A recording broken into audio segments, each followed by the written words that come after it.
Hey, what's up, everyone? I'm Sade. Thank y'all so much for joining me for our astrology talk. For today, we are diving into what it means when you have your sun in the sign of Gemini. Now, if you have not seen any of my videos on what the sun means in astrology or understanding the difference between your sun, your moon, and your rising, go ahead and check that out. I have tons of video on my YouTube channel, Hidden Alchemy.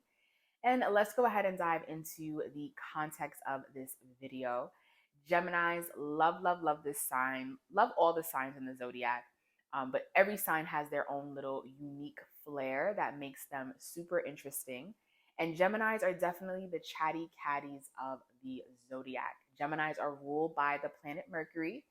And if you don't know what the planet Mercury means, perfectly fine. I have videos on my YouTube channel about that as well. But Mercury is the planet ruler of Gemini as well as Virgo.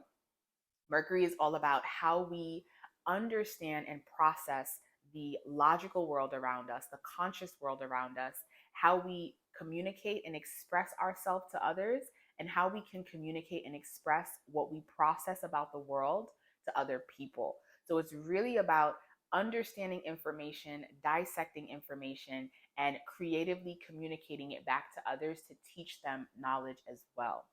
Gemini is an air sign, and air signs all rule the intellect as well as connection and communicating as well as creating.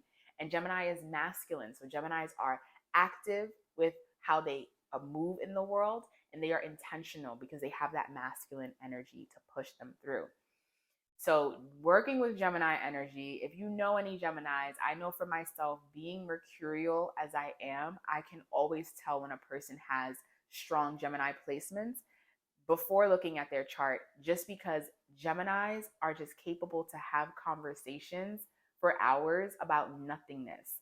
And that's just showcasing their unique ability to learn so many different types of information about all of their hobbies and interests. Geminis have lots of hobbies, they have lots of interests, they have a monkey brain, so they're constantly moving from one interest to the next, and they really can compartmentalize all of this information that they learn, placing it in different parts of their brain and bringing it to the surface, bringing it up in communication or in situations when that information is needed. So they're very resourceful people and very intelligent, very smart people, very intelligent because they love to learn. And because they love to learn, they love to connect with other people so that they can learn from others and really just be in relation. They are the first air sign. So the first sign is Aries. After that is Taurus. We have fire and earth. And then comes Gemini, the third sign and the first air sign. So they are the ones that love to connect with other people. They're very friendly. And there's really two different types of Gemini because Gemini rules duality and it rules having two different types of personality. And I have met many different Geminis. And you have the Gemini that can come across as a little shy, but they are observing everything. They are hearing everything. They are constantly aware of what is going on around them. They are just waiting for that opportunity or that moment where they feel moved to speak. And I have met the Geminis that literally they walk into a room and they are the most social people, so friendly, very helpful, and very willing to just put others first, which is something that Geminis do struggle with because they have this deep need and love and longing to connect with people and to be friends. They can sometimes put other people's needs before themselves.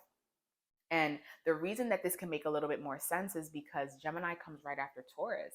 You know, all the signs pick up where the previous sign has left off.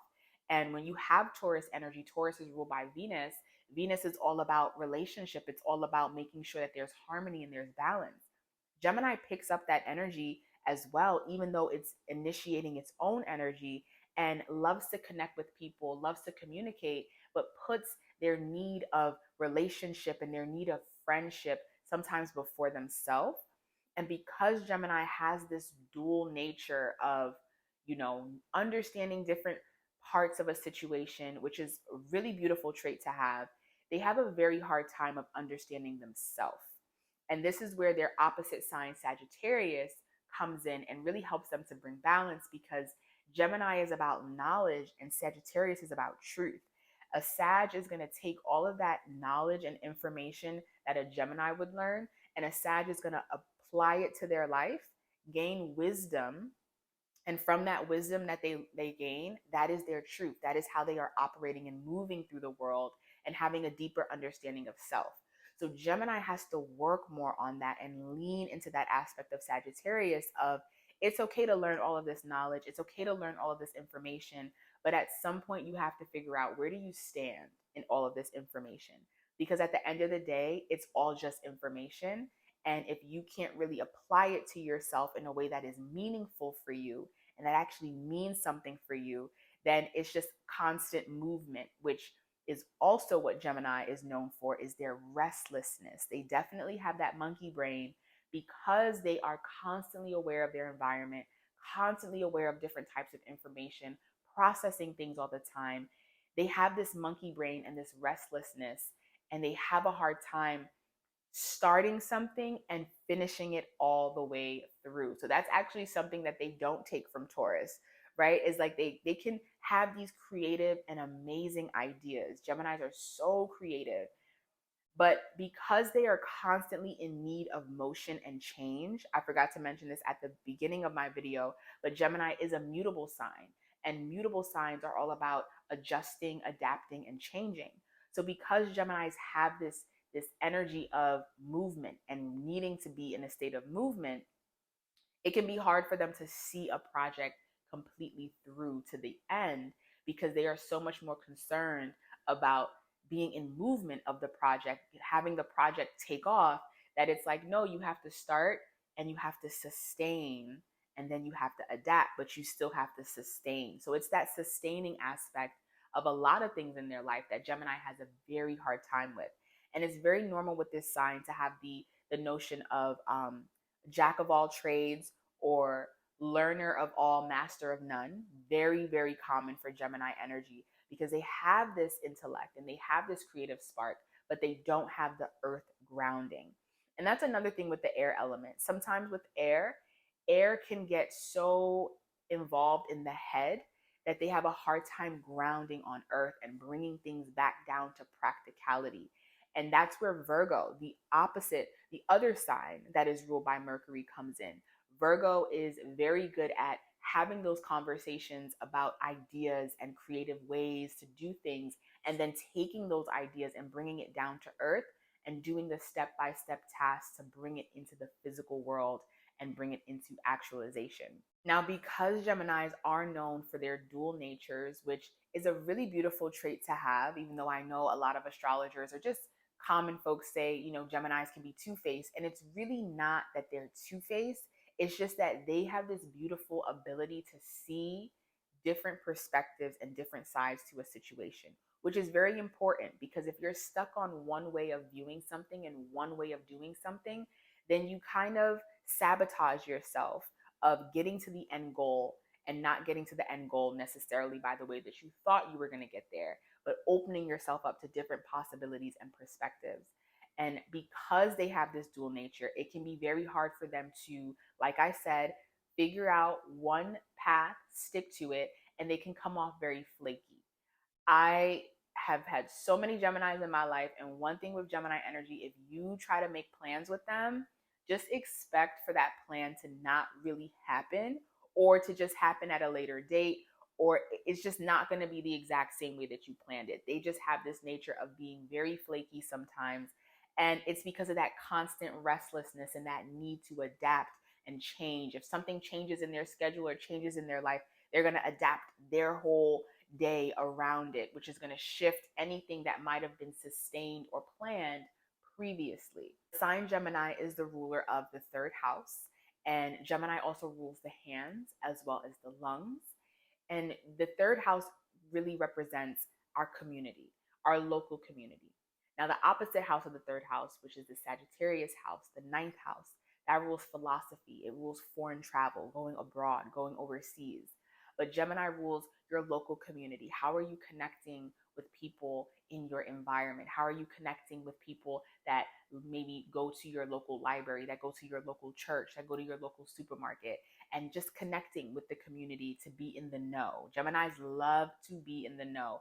I swear, the two signs that are going to always know information is going to be a Gemini and a Libra, because they love to learn information, and Libras just love them some drama and some tea. So those two signs always know what's going on, who's who, where's where, and what's what.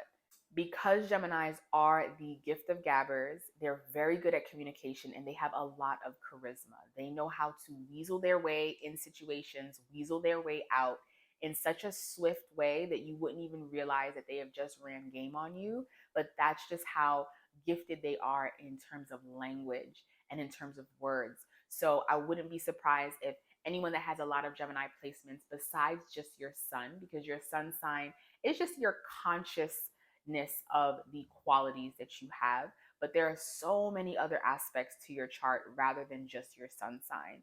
And when you're dealing with the Gemini energy, I wouldn't be surprised if these people are great at public speaking, if these people are great at writing, if they're novel writers, if they're poets, if they are people that work with their hands, they're artists, maybe people that draw, people that do Reiki, especially if you have Gemini, if you're a Gemini sun, but maybe you have a Cancer moon, Cancer rising, right? Anything in the water element, it's going to bring out that healing aspect of you. And because Gemini rules the hands, that can definitely be like a Reiki teacher, or someone that likes to do massage therapy, or someone that likes to draw or paint portraits that can be healing for others. So you really want to look to see what other aspects you have in your chart. Not just because you are a Gemini sun are all of these attributes going to be for you, but a lot of them are going to be conscious things that you are aware of about yourself. Now, I love to give in my videos great things about the signs, and also something for the signs to work on, just so you can be better and be in your highest potential in your energy. But because Geminis love to connect, they really have a hard time being alone. It's very normal for me to know Geminis that love being in relationships. They love partnership. They love, in the tarot, they rule the lover's card. And these folks have to learn that in order to understand self, which they have a hard time doing because of that dual nature and that constant need of information, you have to be alone and you have to find spaces of solitude. And it's in those moments of solitude that you can really settle the mind. These are folks, Gemini suns, Gemini moons, and Gemini risings, more than anyone, have to incorporate a meditation practice, because it helps to quiet down the mind that can be so all over the place because they just know how to process so much information. And it's when they quiet down the mind that they can really get to the self. They can hear that silent voice that's like, okay, like we have all this information, but this is what actually stands and this is what sticks for me. So this is something that Geminis can definitely work on. Be alone more. Spend some time in solitude. You don't always have to be around people, even though you are great at gathering people, connecting people. But it's in those moments of solitude that you can really get a deeper understanding of, no, who am I as a person? So that when you connect with others, it can be a lot more intentional as well as social. And lastly, before we close out this video on Gemini, because Geminis are the intellects, they can have a tendency of being in their head a lot. And they can have a tendency of rationalizing how they feel about things. This is not a sign that's very deep in terms of emotions. That's why Cancer comes after Gemini, to get us in tune with our emotions. So these are folks that might feel something and they'll rationalize the feeling. They won't really allow themselves to feel the deep emotion of it. And even if they do, they're going to be in their head about it. So these are folks that have to really take care of the mind, take care of their head, especially if you're someone that suffers from headaches. It can be because there's a lot of information going on in the mind and there's not a release. So a way that Geminis can help to release a lot of this information besides meditation is through writing, because our palms are gateways to our heart. So that's going to help you to write out your truth. What's showing up for you without feeling fearful of critique and criticism. These folks are big on that because they are in the head, so they can really critique themselves a lot. So writing can be very good for them, just journaling or even typing things out, as well as speaking, having a YouTube channel, having a podcast. That is a Gemini thing, as well as artistic expression, of course, depending on what else you have in your charts. All right, y'all, that is all I have for the sign of Gemini. Let me know if any of these informations about Gemini has resonated with you. Leave a comment, like, subscribe, and I will see you for our next video.